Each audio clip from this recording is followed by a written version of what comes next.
Hello everyone, welcome to concept clarity and tricks. आज हम discuss करने वाले हैं अगले social reformers in Bengal, that is Henry Vivian Derozio, Ishwar Chandra Vidyasagar और तीसरे स्वामी विवेकानंद जी, जिनके बारे में हम जानेंगे और समझेंगे कि इन्होंने किस तरीके से सोशल रिफॉर्म्स किए, क्या क्या इंस्टीट्यूट क्रिएट किए और क्या क्या काम करेंगे, उनको हम अच्छे से और डिटेल में जानने की और समझने की कोशिश करेंगे। तो ध्यान से देखना है, ध्यान से समझना है, बहुत इंपॉर्टेंट वीडियो है। चलिए शुरू करते हैं।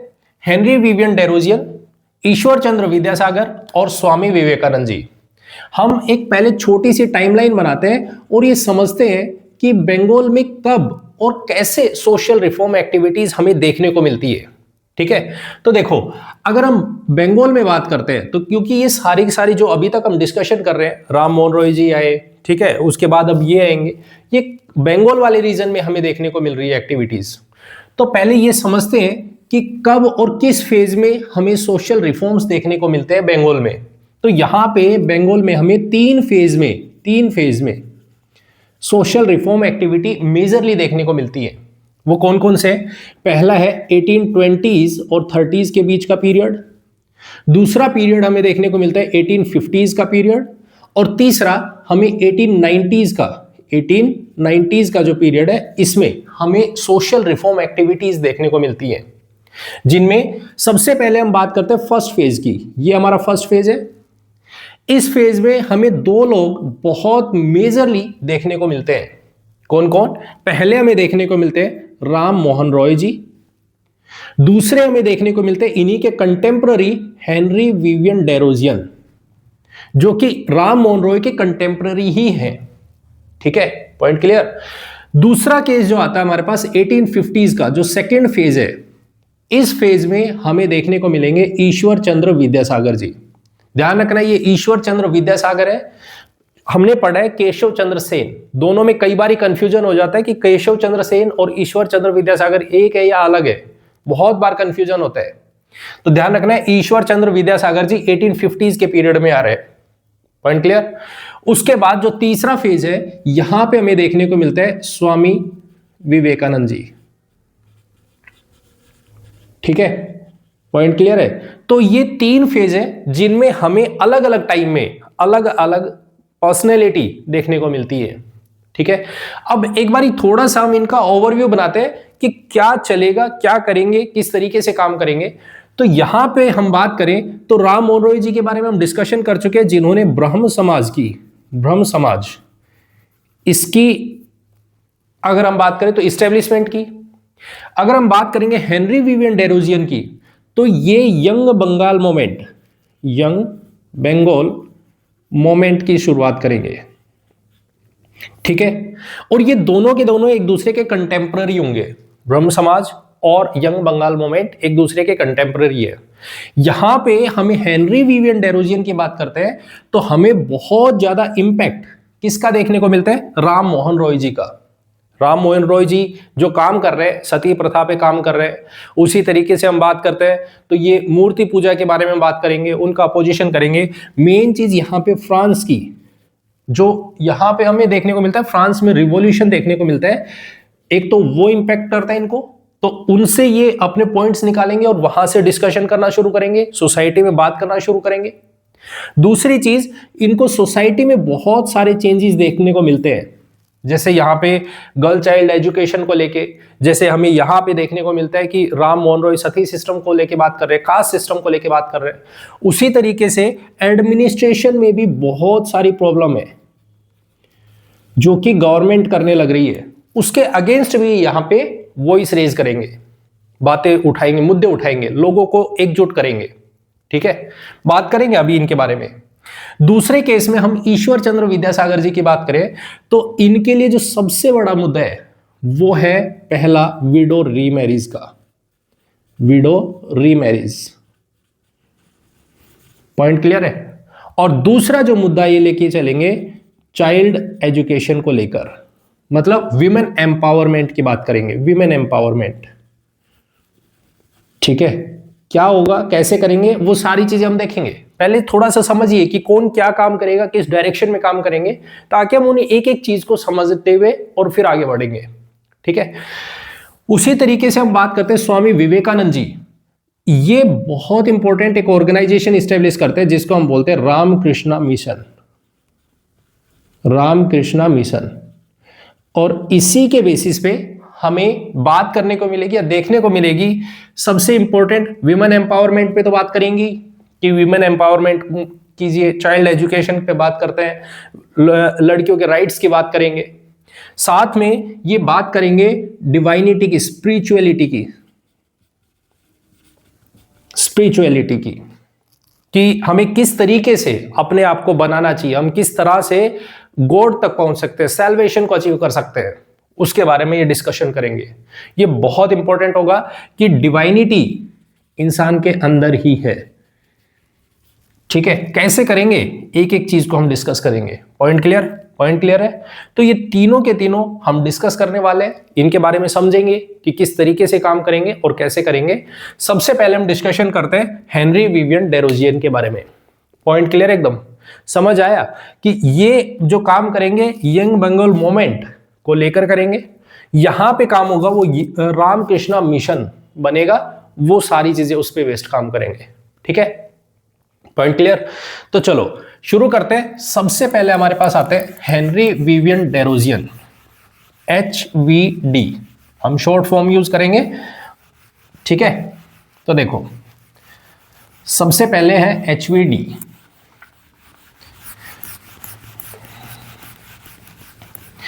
इनका बर्थ है 1809 में। ठीक है, 1809 ये शुरुआत करेंगे। HVD, Henry Vivian Derozio. अगर हम बात करते हैं तो ये 1809 टू 1831 इस पीरियड के बीच में हमें देखने को मिलेंगे कि ये आएंगे और सोशल रिफॉर्म करेंगे। इनका पीरियड हमें ये देखने को मिलेगा। अगर हम बात करते हैं तो ये एंग्लो इंडियन है, एंग्लो इंडियन। अब एंग्लो इंडियन कैसे? इनकी जो मदर है वो एंग्लो है और इनके फादर है वो इंडो पोर्तुगीज है। ठीक है, तो इसीलिए ये एंग्लो इंडियन है।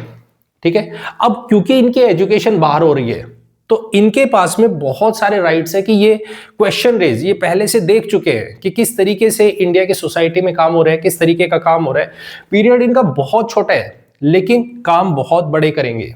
17 की एज में इन्होंने कॉलेज ज्वाइन किया, जो अगर हम बात करते हैं तो हिंदू कॉलेज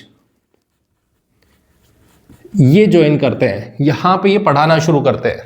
ठीक है, जब ये काम कर रहे हैं तो क्योंकि इस टाइम पर राम मोहन रॉय जी बहुत ज्यादा एक्टिव है और राम मोहन रॉय जी जब एक्टिव है तो उनके साथ में इन्फ्लुएंस में ये आते हैं, उनकी बातें देखते हैं कि किस तरीके से सती सिस्टम के अगेंस्ट बात कर रहे हैं, कास्ट सिस्टम को लेके काम कर रहे हैं। उसी तरीके से इन्होंने भी इशू रेज करना शुरू किया और इनके सामने कुछ चैलेंजेस हैं। सबसे पहला चैलेंज तो इनके सामने है कि फ्रीडम का, हम कुछ भी नहीं बोल पा रहे हैं, ना हम प्रेस में कुछ भी लिख पा रहे हैं, ना ही हम किसी के सामने अपने थॉट्स रख पा रहे हैं। तो इन्होंने देखा कि किस तरीके से फ्रेंच रिवॉल्यूशन हो रहा है और फ्रेंच रिवॉल्यूशन में सबसे पहला पॉइंट वहां पे क्या बोला जा रहा है कि हमें चाहिए लिबर्टी, हमें चाहिए इक्वेलिटी, हमें चाहिए फ्रेटर्निटी, हमें चाहिए फ्रीडम। ठीक है, इसी के बेसिस पे इन्होंने बोला कि लिबर्टी ऑफ प्रेस सबसे इंपॉर्टेंट है। प्रेस की लिबर्टी होना चाहिए, खुल के हम अपने जो व्यूज हैं वो अपने सामने रख सके, लोगों को बता सके कि हमारे दिमाग में क्या चल रहा है, किस तरीके से हमें काम करना चाहिए। तो वो तभी होगा जब प्रेस को लिबर्टी होगी, फ्रीडम होगी कि वो कैसे काम कर सकता है। उसी तरीके से इन्होंने बात की ट्रायल ऑफ जूरी। ठीक है, पॉइंट क्लियर? वैसे ही दूसरा पॉइंट इन्होंने देखा राम मोहन रॉय जी के साथ में मिलके सती सिस्टम को लेके। इन्होंने बोला कि ये जो सिस्टम है ये बहुत बेकार है, ये नहीं होना चाहिए, हमारी सोसाइटी में जो ये सती सिस्टम है ये नहीं होना चाहिए। तो फिर लोगों ने पूछा कि भाई सती सिस्टम नहीं होना चाहिए, ये बात तो राम मोहन रॉय भी बोल रहे हैं, आप अलग क्या कह रहे हो? तो इन्होंने कहा कि देखो, अगर यदि ये सती सिस्टम है वो किस वजह से, क्योंकि विडोज हो रही है, तो ये जो है ये रीमैरिज होना चाहिए। अब यहीं पे आकर हमें देखने को मिलता है राम मोहन रॉय जी पीछे रह जाते हैं, क्योंकि राम मोहन रॉय जी क्या कहते हैं, वो कहते हैं कि नहीं, जो विडो है सती सिस्टम नहीं होना चाहिए। ठीक है, सोसाइटी ने जब उनसे पूछा कि सती सिस्टम नहीं होगा तो फिर ये जो विडोज हैं ये क्या करें, तो उन्होंने बोला कि ये एक संत का तरीके से घर में रहे और अपना काम जैसे चल रहा है वैसे करते रहे। यहां पे इन्होंने बोला कि नहीं, कि जो विडोज हैं वो वापस से रीमैरिज करें, दोबारा से उनकी शादी हो, वो आगे दोबारा से अपनी लाइफ को आगे कंटिन्यू करें। इस तरीके के थॉट इन्होंने दिए। ठीक है, पॉइंट क्लियर है।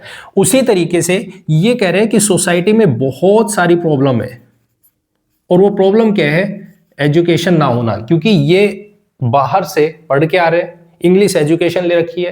तो ये क्या कह रहे हैं, हमें सोसाइटी को चेंज करना है। और वो चेंज कैसे करना है, बोले कि चेंज हम ऐसे कर सकते हैं कि लोगों की मेंटेलिटी, ये रेडिकल थॉट्स लेके आते हैं, रेडिकल, कि भाई एक काम करो, रेडिकल चेंज। इसका मतलब क्या हुआ कि जैसे लोग क्या कर रहे हैं, लोग कुर्ता और धोती पहन रहे हैं, बोले नहीं, कुर्ता और धोती को हटाओ, इनको कोट पैंट पहनाओ ताकि हम अंग्रेज दिखें, अंग्रेजों जैसे दिखें। ठीक है, तब जाके हम सोसाइटी को चेंज कर पाएंगे। जब हम ये पूरी तरीके से, ये एक तरीके से हम ये कह दें कि ये समझाने के लिए कि कुर्ता धोती हटाइए और कोट पैंट पहनना शुरू करो, अपने आप को चेंज कीजिए। ठीक है, जेंटल बाबू बनिए। तो इस तरीके के रेडिकल चेंज ये लाने की बात करेंगे। उसी तरीके से इन्होंने एक बहुत इंपॉर्टेंट, जो सबसे बड़ा प्रॉब्लम जो देखा, वो देखा रैयत सिस्टम।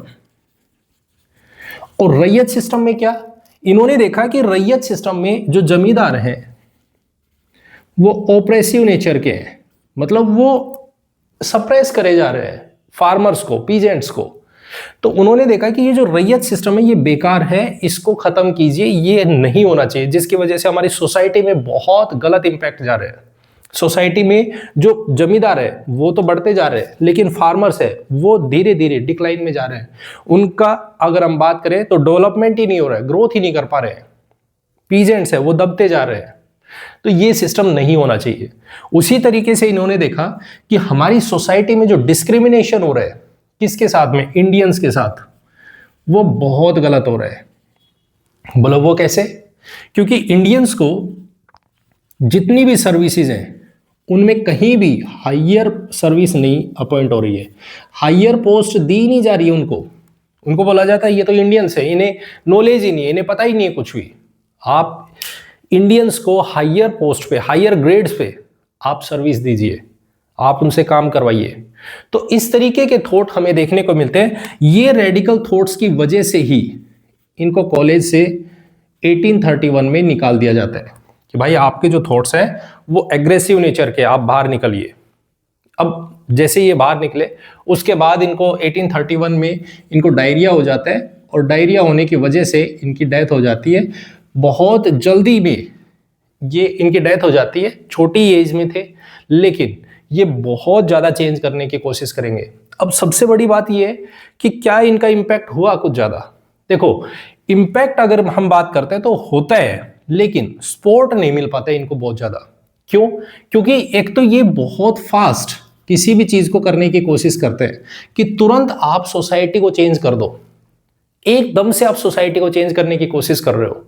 तो इनके साथ में ज़्यादा मास मूवमेंट नहीं बन पाता, या हम ये कह रहे बहुत ज़्यादा लोगों का सपोर्ट नहीं मिल पाएगा, जिसकी वजह से हमें यंग बंगाल मूवमेंट जो ये 1826 में ये जो स्टार्ट करते हैं, किसके साथ में, राम मोहन रॉय जी के जो ब्रह्म समाज है उसी के साथ में जो स्टार्ट करते हैं इस सिस्टम को, यंग बंगाल मूवमेंट को शुरू करते हैं कि जो यूथ है उनको जोड़ा जाए, बंगाल के जो यूथ हैं वो सब इकट्ठे हों, वो मिलकर एक साथ में काम करें, सारे सिस्टम को चेंज करें, सोसाइटी में चेंज लेके आए। तो इस वजह से ये अच्छे से डेवलप नहीं कर पाते, या हम ये कह सकते हैं कि ये ज़्यादा दिनों तक नहीं चल पाए। Point clear?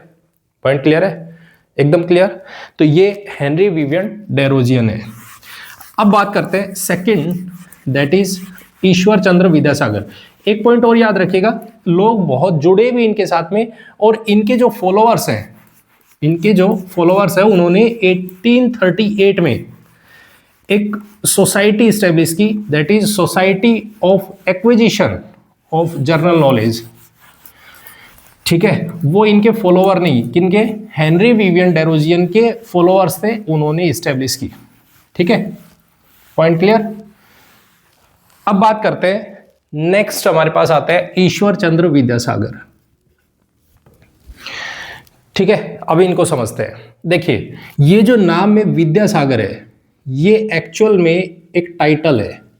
ऐसा नहीं है कि इनके नाम के पीछे लगा हुआ है, ये टाइटल है जो इनको दिया गया था, कि इनके लिए दिया गया था कि भाई आप ये बंदे ओशन के विद्यासागर, अगर हम बात करें विद्यासागर मतलब नॉलेज, और सागर मीन्स ओशन। ठीक है, ज्ञान का भंडार है इनके पास, ये सोच रहे हैं सोसाइटी के बारे में। अब ये क्या बात करेंगे, ये मेनली जो इनका फोकस होगा वो होगा विडो रीमैरिज को लेके, और दूसरा होगा किसको लेके, चाइल्ड एजुकेशन को। पहला पॉइंट जो इनके सामने सबसे इंपॉर्टेंट आता है वो ये आता है, इनको 1850 में प्रिंसिपल बनाया जाता है। और किसका बनाया जाता है, तो ये बनते हैं संस्कृत कॉलेज के, संस्कृत कॉलेज के प्रिंसिपल बनते हैं। ठीक है, तो इन्होंने क्या देखा कि संस्कृत, इसके ऊपर पूरी तरीके से जो कंट्रोल, या एक तरीके से हम ये बोले मोनोपोली, ये बना के बैठे कौन, प्रीस्टली क्लास। जो प्रीस्टली क्लास है वो पूरी तरीके से अपना कंट्रोल बना के बैठी है संस्कृत पे, कि जो संस्कृत एजुकेशन है वो सिर्फ और सिर्फ प्रीस्टली क्लास ही ले सकती है, वही सीख सकते हैं, वही पढ़ सकते हैं। किसी लोअर क्लास को इसका राइट ही नहीं है, वो नहीं पढ़ेंगे। इस तरीके की थॉट यहां पे देखने को मिलती है। तो सबसे पहला इंपॉर्टेंट काम करता है कि मैं जो संस्कृत कॉलेज है इसको ओपन करता हूं, किसके लिए, फॉर नॉन ब्राह्मण्स। ऐसा नहीं है कि ये सिर्फ और सिर्फ ब्राह्मण्स का ही राइट है, वहीं पढ़ेंगे, नहीं। संस्कृत कॉलेज को मैं सबके लिए, जो लोअर कास्ट है वो भी आ सकते हैं, जो नॉन ब्राह्मण है सब आएंगे। ब्राह्मण पढ़ना चाहे वो भी पढ़े, ठीक है, उसमें कोई दिक्कत नहीं, लेकिन जो नॉन ब्राह्मण है उसमें सब आ गए, उन सबको यहाँ पे हक है, सबको राइट है पढ़ने का, तो हम सबके लिए ओपन करते हैं। सबसे पहली चीज, फ्री एजुकेशन को डेवलप करने की कोशिश करेंगे कि ताकि सभी के सभी पढ़े और आगे बढ़े।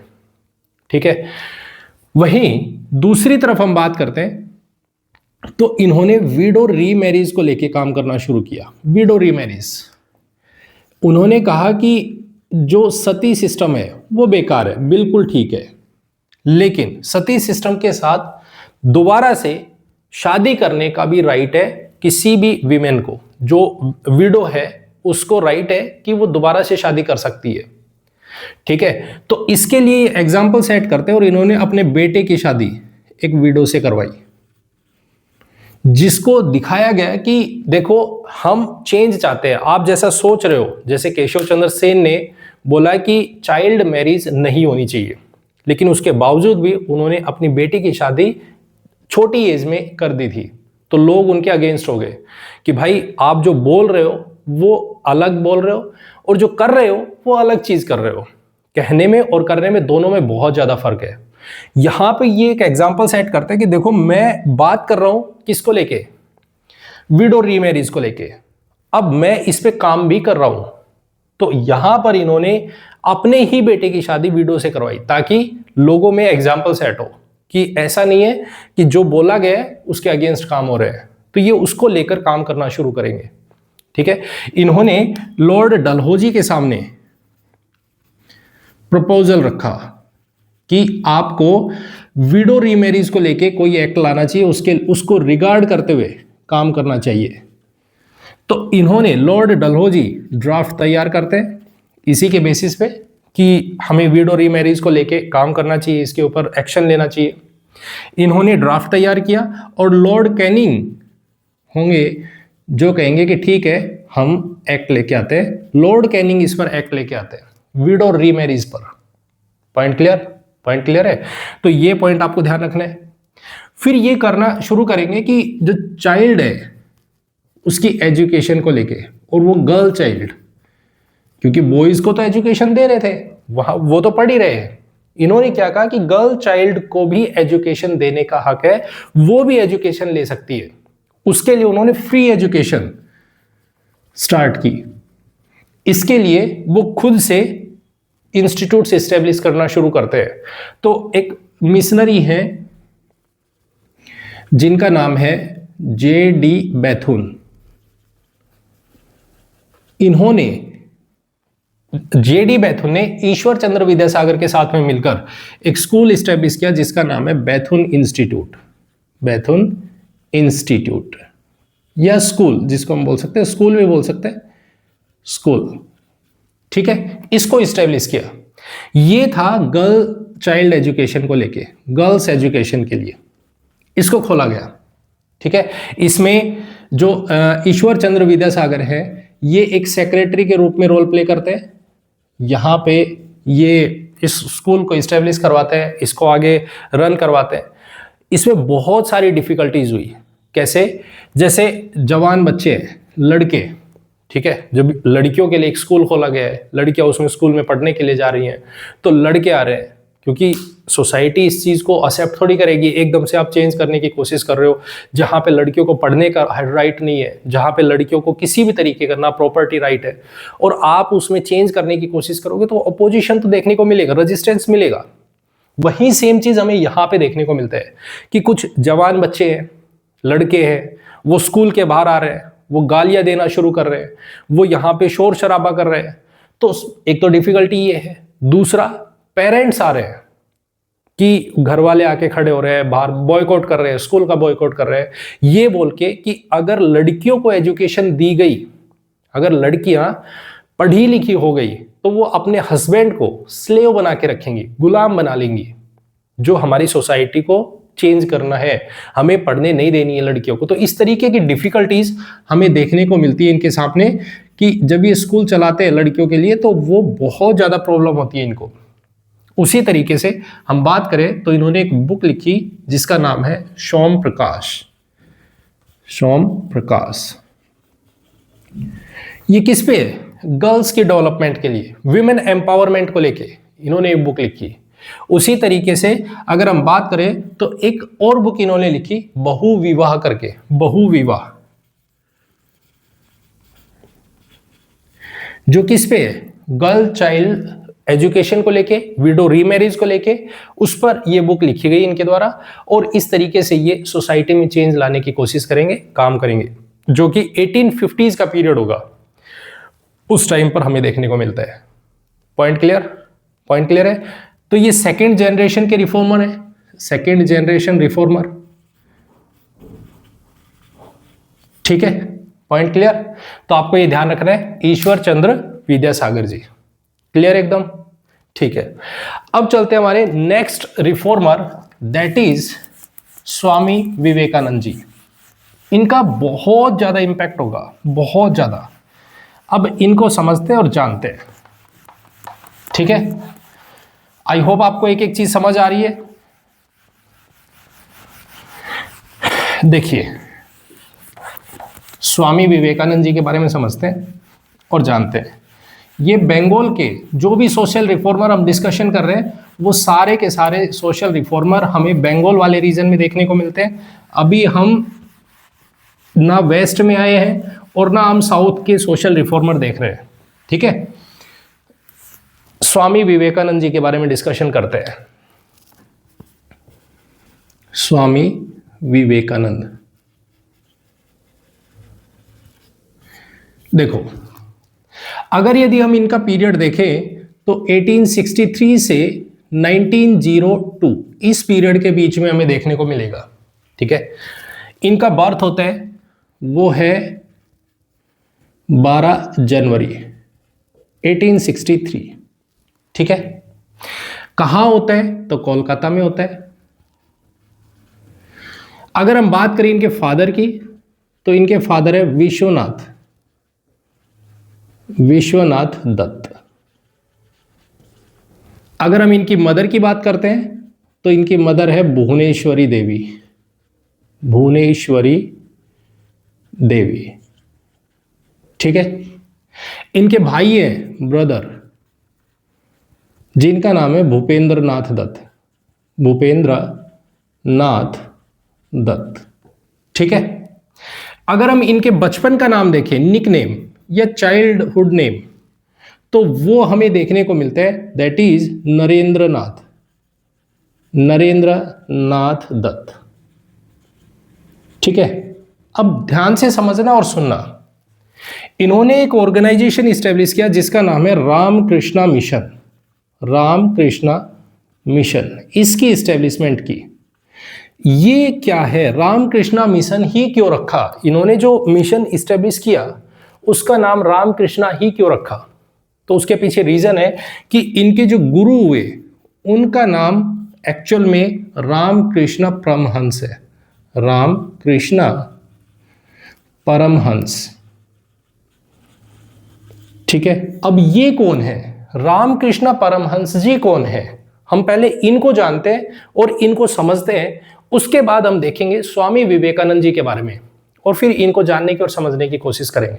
ठीक है।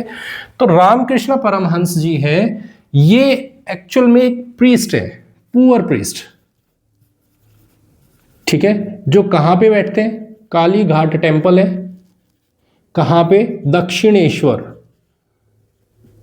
दक्षिणेश्वर। ठीक है। टेम्पल कोलकाता में, जो कोलकाता के बाहर वाली साइड पे हमें एक टेम्पल देखने को मिलता है, वहां पे ये प्रीस्ट है। ठीक है। अब ये उसी में काम करते हैं, वहीं पे रहते हैं, वहां पे लोगों को प्रीचिंग करते हैं, ये ज्ञान देते हैं, वहां पे बैठ के लोगों को समझाते हैं बिठा के कि आपको क्या करना चाहिए। ये क्या करते हैं, ये जो डेली लाइफ में जो लोग हैं उनको देखते हैं, उनकी एक्टिविटीज को देखते हैं, नेचर को देखते हैं, उनको समझते हैं, जो टेक्स्ट है उनको समझा इन्होंने। एक्चुअल में ये लोगों को देख के, उनके बिहेवियर को देख के कि किस तरीके से एक दूसरे का सपोर्ट कर सकते हैं।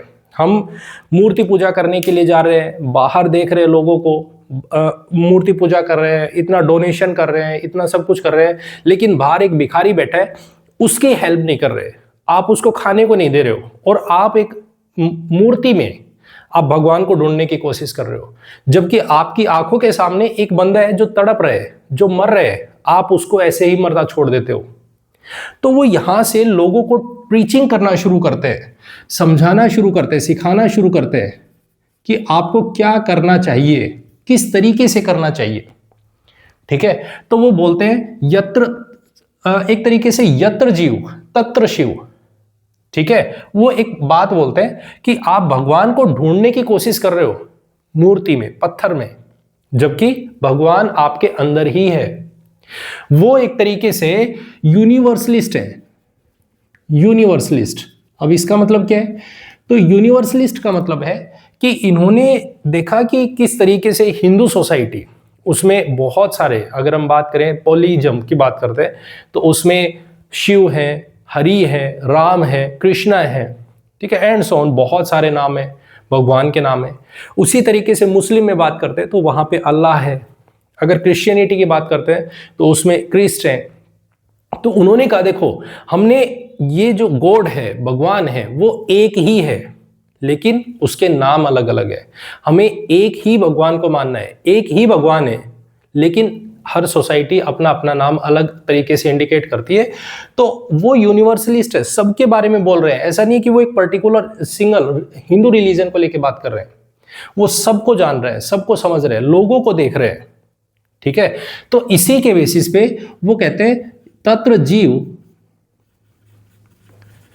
जीव यत्र शिव, शिव मतलब सब में भगवान है, हर किसी में भगवान है। आप पहचानो उस चीज को, आप देखो, आप एक दूसरे की हेल्प करो, तब जाके आपको पता चलेगा कि भगवान कहाँ है। आप पत्थर में ढूंढने की कोशिश करोगे, वहां नहीं है। पॉइंट क्लियर है? आप हेल्प कीजिए एक दूसरे की। तो वो क्या करते हैं, प्रीचिंग्स करते हैं, डिसाइपल्स बने इनके, बहुत सारे लोग इनके साथ में जुड़े जो इनकी बातें सुन रहे हैं। इन्होंने अपनी कोई भी टीचिंग नोट नहीं की, कोई भी जो टीचिंग्स है उनको लिखा नहीं इन्होंने। सबसे बड़ी प्रॉब्लम यही है। वो डिस्कशन करते हैं बैठ के, जो डिसाइपल्स हैं, इनके जो शिष्य हैं, उनके साथ में बैठ के ये डिस्कशन कर रहे हैं कि आपको क्या करना चाहिए, कैसे करना चाहिए, आपकी लाइफ कैसी होनी चाहिए, किस तरीके से आपको आगे बढ़ना चाहिए। ये सारे तरीके के डिस्कशन ये करते हैं। पॉइंट क्लियर है? इसी में हमें देखने को मिलता है एक डिसाइपल निकल के आते हैं जिनका नाम है नरेंद्र नाथ दत्त, जो आगे चल के हमें स्वामी विवेकानंद जी के नाम से जानने को मिलते हैं। यहां से निकलते हैं हमारे पास में स्वामी विवेकानंद जी, जिनके गुरु है कौन? रामकृष्ण परमहंस। इन्हीं के नाम पर ये एक ऑर्गेनाइजेशन बनाएंगे जिसको बोलेंगे Ramakrishna Mission. Point clear? Point clear है? पॉइंट क्लियर है? तो यहां से हम समझते हैं अब कि कैसे ये काम करेंगे, स्वामी विवेकानंद जी क्या करेंगे और कैसे करेंगे, उसे देखते हैं। ठीक है, तो देखो स्वामी विवेकानंद एक्चुअल में जब हम शुरू में देखते हैं तो ये एक तरीके से भूले भटके हुए बच्चे होते हैं ना, उस तरीके के है। भूले भटके का मतलब ये है कि जैसे आपसे बोल दिया जाए, आपको बोला है कि एक कोचिंग में आप फीस दीजिए, एडमिशन ले लो, वहां पे पढ़ाई करना शुरू करो, या आप यूट्यूब पे देख रहे हो, आप किसी एक टीचर को फॉलो कर रहे हो, आपने देखा ये अच्छा ठीक है, 2 लेक्चर अच्छे लगे, फिर उसके बाद में फिर छोड़ दिया, फिर कहा नहीं नहीं यहाँ पसंद नहीं आ रहा हमें, अब दूसरे के पास में स्विच करते हैं, तो दूसरा टीचर देखना शुरू कर देते हो, फिर दूसरा देखा, फिर वहां पसंद नहीं, आप ऐसे करते करते हजार, और खुद में ही उलझ जाते हो कि मैं एक्चुअल में करने क्या आया था और कहां से शुरू करने वाला था। ठीक है, तो इस तरीके से स्वामी विवेकानंद जी हैं, वो भी भूले भटके ही हैं। मतलब ये पहले जब इन्होंने देखा कि मुझे कुछ काम करना है, मुझे सोसाइटी में चेंज करने के लिए कुछ काम करना है, जब ये घर से बाहर निकलते हैं तो इन्होंने सबसे पहले ईश्वर चंद्र विद्यासागर जी ने बहुत सारे इंस्टीट्यूशन क्रिएट किए, काम करने की कोशिश की, तो उन्हीं में से एक में निकल के आते हैं स्वामी विवेकानंद जी। इन्होंने पहले ईश्वर चंद्र विद्यासागर के इंस्टीट्यूट में जाके वहां पे ज्वाइन किया, वहां पे समझने की कोशिश की, फिर इनको लगा कि नहीं यहाँ तो मेरी पार नहीं पड़ेगी, मुझे कुछ समझ नहीं आ रहा है, तो ये यहाँ से निकल जाते हैं। फिर इनके सामने आते हैं केशव चंद्र सेन, इनका इंस्टीट्यूशन जिसमें नव विधान करके उनका एक इंस्टीट्यूशन था जो उन्होंने इस्टेब्लिश किया था। ये वहां पे जाते हैं, वहां पे समझने की कोशिश करते हैं कि मेरे को यहाँ पे कुछ समझ आएगा और मैं कैसे सोसाइटी में चेंज कर सकता हूँ, मैं कैसे एजुकेशन ले सकता हूँ, तो फिर ये यहाँ ज्वाइन करते हैं। अब यहाँ पे जब ज्वाइन किया तो इन्होंने देखा कि पूरी तरीके से जो हम ये कह सकते हैं टिल्ट क्रिश्चियनिटी की तरफ ज़्यादा है यहाँ पे जो डिसाइपल्स हैं वो क्रिश्चियनिटी को फॉलो करने लग रहे हैं। बोले मेरा तो रास्ता है ही नहीं है, मैं तो एक डायरेक्शन में जाने ही नहीं चाहता, मुझे तो अपने अंदर चेंज लाने हैं। यहां तो क्रिश्चियनिटी की तरफ ज्यादा फोकस किया जाता है, नहीं मुझे ये भी पसंद नहीं है। इसके लिए फिर ये जाता है एट लास्ट रामकृष्ण परमहंस जी के पास। अब यहां पे जाके शुरुआत में, क्योंकि देखो आप जब इतनी जगह पे ठोकर खा के आ रहे हो, आपने अलग अलग सिचुएशन देखी है, अलग अलग चीजें देखी है, तो डेफिनेट है आप एकदम से तो साथ में कोऑर्डिनेशन बनना वहां पे बहुत डिफिकल्ट है, क्योंकि इन्होंने इंग्लिश भी देखी है, समझ भी बिठाने की कोशिश की है। तो यहाँ पे चेंज देखने को मिलेगा इनको कुछ इस तरीके से कि शुरुआत के टाइम में इनका कोऑर्डिनेशन किनके साथ? रामकृष्ण परमहंस जी के साथ में थोड़ा कम बनता है, या कोऑर्डिनेट नहीं कर पाते हैं, नहीं बैठती बातें। ठीक है, उसके पीछे रीजन क्या है? क्योंकि कई जगह से लटक पटक के फिर ये वहां तक पहुंचे हैं। ठीक है, तो धीरे धीरे इनमें बातें समझ आना शुरू होती है और 1881-82 में ये एज ए डिसाइपल एक्सेप्ट करते हैं और इनको शिक्षा देना शुरू करते हैं। ठीक है, पॉइंट समझ आया? तो यहाँ पे हमें देखने को मिलेगा 1881 में, 1881-82 इस पीरियड में यहाँ पे ये डिसाइपल बनते हैं किसके? रामकृष्ण परमहंस जी के। उनकी बातें सीखना शुरू करते हैं, समझना शुरू करते हैं, सोसाइटी को देखना शुरू करते हैं, सोसाइटी में चेंज लाने की बातें करते हैं, धीरे धीरे उस चीज़ को समझते हैं। 1886 में हमें देखने को मिलता है कि रामकृष्ण परमहंस जी, इनकी हो जाती है डेथ। ठीक है, और जब इनकी डेथ होती है तब तक ये अपनी एजुकेशन कंप्लीट कर चुके हैं इनके पास से, शिक्षा दीक्षा थी वो ले चुके हैं, उनसे समझ चुके हैं कि किस तरीके से हमें काम करना चाहिए, क्या काम करना चाहिए, क्या चीज़ें देखनी चाहिए, कैसे करना चाहिए, तो वो सारी चीज़ें ये कर चुके हैं। इसी के बेसिस पे इन्होंने बोला कि जब गुरु के जाने के बाद इन्होंने बोला कि मैं अब वही काम करूंगा जो मेरे गुरुजी करते थे, री इंटरप्रिटेशन ऑफ टेक्स्ट, री इंटरप्रिटेशन ऑफ टेक्स्ट मतलब वेदास, वेदास हैं जो वेद हैं उनको पढ़ेंगे, उनको री इंटरप्रेट करेंगे, उनको समझेंगे क्या कहना चाहते हैं, और सोसाइटी को उसी तरीके से हम चलाने की कोशिश करेंगे, बदलने की कोशिश करेंगे, लोगों को समझाने की कोशिश करेंगे। इसके लिए ये वेदों को पढ़ना शुरू करते हैं। यहाँ से एक फिलोसफी निकल के आती है और उस फिलोसफी का नाम है दैट इज वेदांत। वेदांत। इन्होंने कहा कि कोई भी इंसान अपनी नॉर्मल लाइफ में काम करते करते वो भी सैल्वेशन को अचीव कर सकते हैं, मोक्ष पा सकते हैं।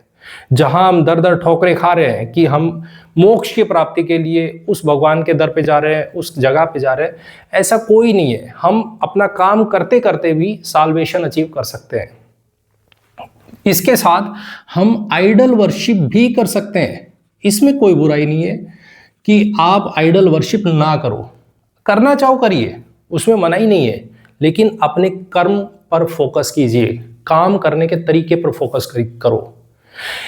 यहां पे राम मोहन रॉय जी के साथ में जो बात हो रही है, अगर हम उनके साथ कंपैरिजन करें तो राम मोहन रॉय जी सोसाइटी में यहीं पे मार खाते हैं। उन्होंने पूरी तरीके से बोला कि आइडल वर्शिप गलत है, नहीं करनी चाहिए।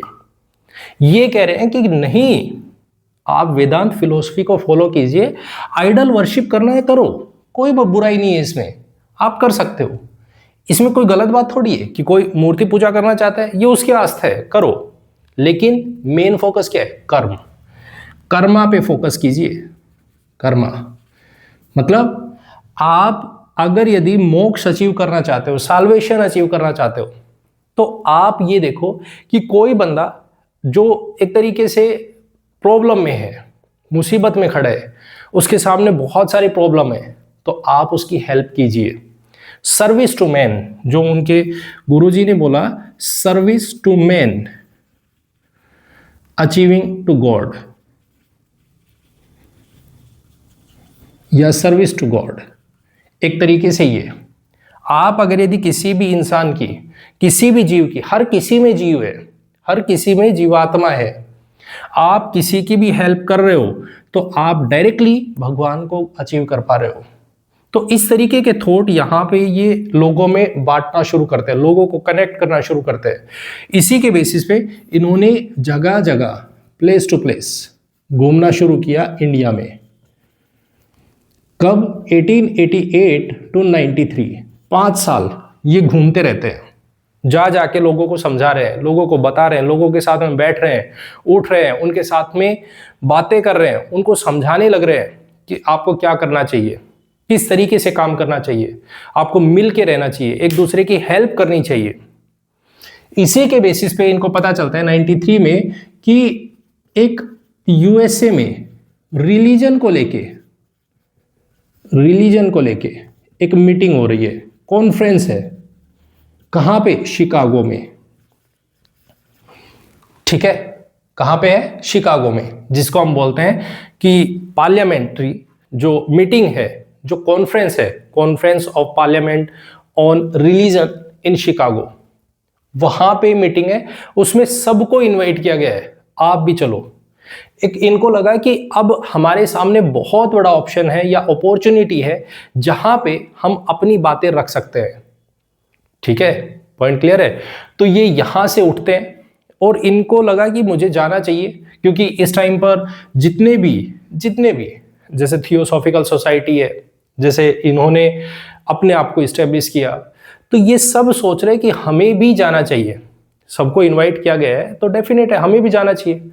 तो ये वहां पे, क्योंकि अपना रिलीजन है, उसको समझाना है, लोगों को बताना है, तो उसके लिए इससे बड़ा मौका नहीं हो सकता।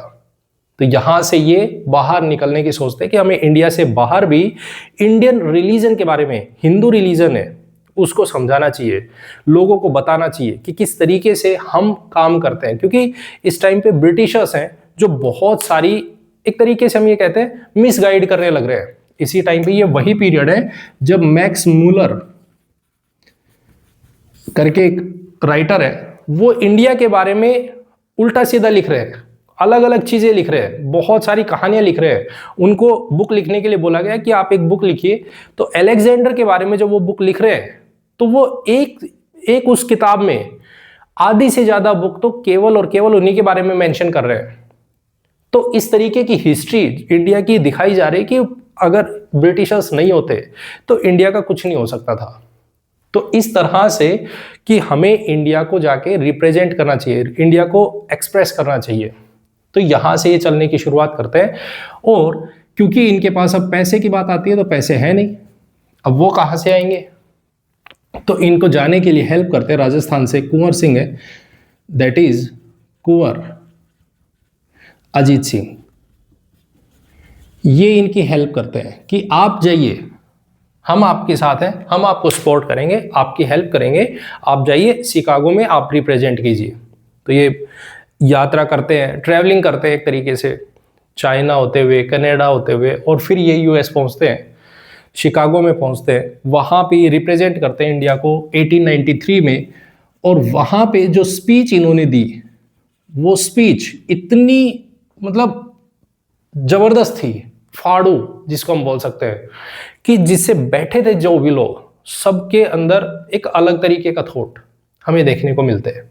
मतलब इंडियन रिलीजन, जो हिंदू रिलीजन है, उसको इतने अच्छे से एक्सप्लेन किया उन्होंने। इनकी स्पीच भी आप यूट्यूब पे देख सकते हो। तो उनके बारे में यहां पे बोला गया कि एक न्यूज़पेपर है न्यू हेराल्ड करके, न्यूयॉर्क हेराल्ड, जहां पे बोला गया कि जो सबसे फेवरेट पर्सनैलिटी है, जो इस पूरी कॉन्फ्रेंस की सबसे फेवरेट पर्सनैलिटी, उनमें एक कौन है? स्वामी विवेकानंद जी ही है। पॉइंट क्लियर है? Point clear. इसी के बाद सॉरी, इसी के बाद ये न्यूयॉर्क से, ये यहां से निकलते हैं, शिकागो से निकलते हैं, और शिकागो से निकल के ये न्यूयॉर्क जाते हैं, जहां पे ये यूएस में 3 साल रहे, 1896 तक, जहां पे इन्होंने न्यूयॉर्क में वेदांत इंस्टीट्यूशन की एस्टेब्लिशमेंट की। कहां पे गए? वेदांत इंस्टीट्यूशन की एस्टेब्लिशमेंट करते हैं न्यूयॉर्क में। न्यूयॉर्क में इस्टेब्लिशमेंट करके वहां पे कुछ काम करते हैं, वहां पे लोगों को समझाते हैं, वहां पे लोगों को एक्नोलेज करते हैं, एनलाइटन करने की कोशिश करते हैं। उसके बाद ये यहां से निकलते हैं, फिर इंग्लैंड जाते हैं। और जब इंग्लैंड जा रहे थे तो इंग्लैंड में इनकी मुलाकात होती है एक आयरिश लेडी से, जिसका नाम है, जो आगे चल के निवेदिता, सिस्टर निवेदिता के नाम से जानी जाएंगी, जो कि अगर हम बात करें तो इनका नाम है एलिजाबेथ नोबेल, ठीक है, जो आगे चल के सिस्टर निवेदिता के नाम से जानी जाएंगी, जो इंडियन रिवॉल्यूशन में पार्टिसिपेट करेंगे, ठीक है। तो वो मिलती हैं, इनकी फैन के रूप में इनसे बातें करती है, फॉलोअर बनती है, इनको फॉलो करती है कि आप किस तरीके से, आप जो हिंदू रिलीजन है उसके बारे में एक्सप्लेन करते हैं। रिलीजियस थॉट्स यहाँ से आना शुरू होते हैं, और ऐसे करके ये बहुत दूर तक इंडिया को लेके जाने की कोशिश करेंगे, सोसाइटी में चेंज लाएंगे धीरे धीरे। वहाँ पे जब ये यूएस में थे तो उन्होंने वहाँ देखा कि किस तरीके से जो लेडीज़ हैं, विमेन है, वहाँ पे काम करती है, किस तरीके से विमेन पार्टिसिपेशन है हर जगह पे। ये सब चीज़ें वहाँ से देख के ये इंडिया में भी आकर ऐसा ही करने की कोशिश करेंगे, विमेन एम्पावरमेंट की बात करेंगे। इसी के बाद जब ये वापस लौटते हैं तो फिर ये श्रीलंका होते हुए, श्रीलंका में कोलंबो रुकते हैं कुछ टाइम के लिए, और कोलंबो से फिर ये वापस आते हैं और इंडिया पहुंचते हैं। इंडिया में आते ही ये कहाँ पे पहुंचते हैं? तो यहाँ पर इन्होंने एक, जो इनके गुरु हैं, जिनका नाम क्या है, परमहंस जी, रामकृष्ण परमहंस है, उन्होंने एक मठ इस्टेब्लिश किया था, रामकृष्ण मठ, वेल्लोर में रामकृष्ण मठ स्टैब्लिश किया, वहीं पर आकर अपना मिशन स्टैब्लिश करते हैं, that is Ramakrishna Mission. Ramakrishna Mission 1897 में वापस आकर, इंडिया में वापस आने के बाद अपना जो मिशन स्टैब्लिश करते हैं, दैट इज रामकृष्ण मिशन। ध्यान रखें, रामकृष्ण मठ अलग है, रामकृष्ण मिशन अलग है। रामकृष्ण मठ स्टैब्लिश किया था रामकृष्ण परमहंस जी ने अपने लास्ट टाइम में, जब उनका अंतिम टाइम चल रहा था, उस टाइम पर वो रामकृष्ण मिशन को स्टैब्लिश मठ को स्टैब्लिश करते हैं वेल्लोर में, ठीक है। लेकिन ये अपना मिशन इस्टेब्लिशमेंट करते हैं, क्योंकि इन दोनों का हेडक्वार्टर पास पास ही है, लेकिन फंक्शन दोनों के अलग है। एडमिनिस्ट्रेटिव फंक्शन अलग है, फाइनेंशियल फंक्शन अलग है, दोनों के अलग अलग है, ठीक है। पॉइंट क्लियर है? Point clear. तो इस बात को ध्यान रखना है। ये कलावती करके या कुछ ऐसा नाम है उनका, जहां पे ये इस्टेब्लिशमेंट करते हैं, ठीक है। उस बात को मायावती जिसको आपको ध्यान रखना है, वहां पे ये अपने आप को इस्टेब्लिश करते हैं अपने मिशन को। Point clear? पॉइंट क्लियर है। तो इस तरीके का ये काम करेंगे। फिर ये वापस से सेकेंड टाइम ये दोबारा से यूएस जाने की सोचेंगे कि मुझे यूएस में वापस से जाना चाहिए। तो वहीं पे यूएस में ही फिर इनकी डेथ हो जाती है 1902 में, ठीक है। तो इस तरीके के काम हमें देखने को मिलते हैं स्वामी विवेकानंद जी के द्वारा।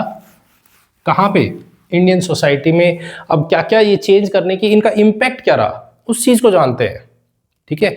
1902 में इनकी डेथ हो जाती है। पीरियड इनका छोटा है, लेकिन काम बहुत ज्यादा करेंगे, यंग एज में चले जाते हैं। लेकिन इनका इम्पैक्ट अगर हम जानने की कोशिश करें, तो सबसे पहली चीज तो इनका जो इम्पैक्ट है वो डिवाइनिटी को लेके है। डिवाइनिटी, ये कहते हैं कि जो डिवाइनिटी है वो अपने अंदर ही है, इंसान के अंदर है, आदमी के अंदर ही है। कैसे? आप दूसरे की हेल्प करो, तीसरे की हेल्प करो, जो प्रॉब्लम में उसकी हेल्प कीजिए, आपको भगवान अपने आप मिल जाएंगे, ठीक है। बहुत बड़ा इंपैक्ट इनका ये है। दूसरी चीज, क्योंकि इसी चीज को सोचते हुए लोगों ने एक दूसरे के साथ मिलकर चलने की शुरुआत की।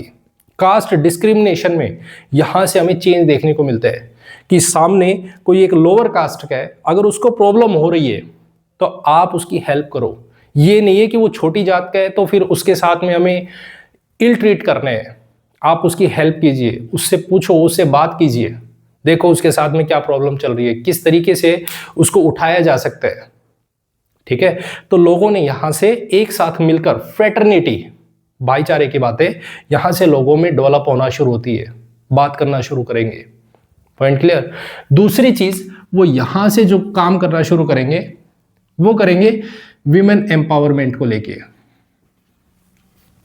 विमेन एम्पावरमेंट, उन्होंने वहां पे जब बाहर यूएस में थे तो उन्होंने जब देखा कि किस तरीके से वहां पे जो महिलाएं हैं वो काम कर रही है, किस तरीके से वो वहां पर आराम से अपनी एक तरीके से राइट्स को दिखा रही है, उनके राइट्स है, पर्सनल राइट्स है, प्रॉपर्टी राइट्स है, वैसे यहां पर भी ये वॉइस रेज करना शुरू करेंगे कि यहां पे भी महिलाओं को उसी तरीके के राइट हमें देने की जरूरत है, ठीक है। उसी तरह से इन्होंने यूथ को बहुत ज्यादा इंपैक्ट किया। यूथ मेन टारगेट पर ये यूथ को रखते हैं, क्योंकि सबसे ज्यादा चेंज जो लेके आएगा, जिनके अंदर नए थॉट्स डाले जा सकते हैं। अब जो बड़ा हो चुका है, जिसकी एज ज्यादा हो चुकी है, अब उसके अंदर जो थॉट्स है उसको चेंज करना बहुत डिफिकल्ट है। जबकि जो यूथ है, जिनके पास नए थॉट आ सकते हैं, नए चेंज आ सकते हैं, उनमें चेंज करना बहुत ज्यादा जरूरी है। तो इसीलिए अनुशीलन समिति करके, अनुशीलन समिति, ये एक ऑर्गेनाइजेशन है जो काम कर रहे हैं। इनके जितने भी फॉलोअर्स थे, इन्होंने सब ने स्वामी विवेकानंद जी को फॉलो करना शुरू किया। सब के सब इनके साथ में जुड़ते हैं, इनके साथ कनेक्ट होते हैं। इन्होंने कुछ बुक्स लिखी जिनके बेसिस पर ये चेंज करने की कोशिश करेंगे, जिसमें एक बुक है जिसका नाम है वर्तमान भारत। वर्तमान भारत, आज का भारत किस तरीके का है उसके बारे में। दूसरी बुक लिखी इन्हें प्रबुद्ध भारत, जो कि इंग्लिश में है। और तीसरी इन्होंने बुक लिखी उद्बोधन, जो कि बंगाली में है, जिसका बहुत ज्यादा इंपैक्ट होता है। लोग इनको पढ़ते हैं, लोग इनको समझने की कोशिश करते हैं। इन्होंने अपनी टीचिंग्स को, अपनी प्रीचिंग्स को, जैसे इनके गुरु थे रामकृष्ण परमहंस जी, उन्होंने क्या किया था, प्रीचिंग्स को डिस्कशन किया, कहीं भी लिखा नहीं उन्होंने, अपने डिसाइपल्स के साथ में वो बैठ कर डिस्कशन कर रहे हैं कि किस तरीके से हमें काम करना चाहिए, कैसे काम करना चाहिए। इन्होंने अपनी जो टीचिंग्स हैं, जो प्रीचिंग्स हैं, उनको नोट डाउन किया, लिखा बुक्स की फॉर्म में, लोगों को बताया, ताकि लोगों तक उनकी बातें पहुंच पाए। ठीक है, उसी तरीके से सोसाइटी में चेंज करने की कोशिश करेंगे, लोगों को जोड़ने की कोशिश करेंगे, लोगों को समझाना शुरू करेंगे कि आप किस तरीके से काम कर सकते हो, कैसे रह सकते हो। ये सब चीजें हमें देखने को मिलती है स्वामी विवेकानंद जी के टाइम पर। पॉइंट क्लियर है? Point clear? तो बहुत बड़ा इंपैक्ट हमें स्वामी विवेकानंद जी का, ईश्वर चंद्र विद्यासागर का और हेनरी विवियन डेरोजियन का देखने को मिलता है सोसाइटी में, जिसके बेसिस पे हम बंगाल वाले रीजन में किस तरीके से चेंजमेंट कर सकते हैं, देख सकते हैं, यहां पे इनका इंपैक्ट होता है। Point clear? Point clear? तो ये है हमारे पास में बंगाल के जो भी सोशल रिफॉर्मर्स हैं उनके बारे में। अब देखेंगे कि बॉम्बे में किस तरीके से स्वामी दयानंद सरस्वती जी आएंगे, वो यहाँ पे इम्पैक्ट करेंगे, किस तरीके से उनको इस्टेब्लिश करेंगे, डीएवी इंस्टीट्यूशंस बनाएंगे एंड सो वो आगे चल के हम डिस्कशन करेंगे। नॉर्थ इंडिया को देखेंगे, साउथ में देखेंगे, तो एक एक रिफॉर्मर के बारे में हम जानेंगे और समझेंगे। आई होप आपको वीडियो अच्छी लगी और लेक्चर पसंद आया। अगर आपको वीडियो अच्छी लगी तो इसे लाइक, कमेंट एंड शेयर जरूर करें। चैनल को सब्सक्राइब नहीं किए तो प्लीज चैनल को सब्सक्राइब जरूर करें। मिलते हैं नेक्स्ट वीडियो में। Thank you very much and have a nice day. Bye bye, take care.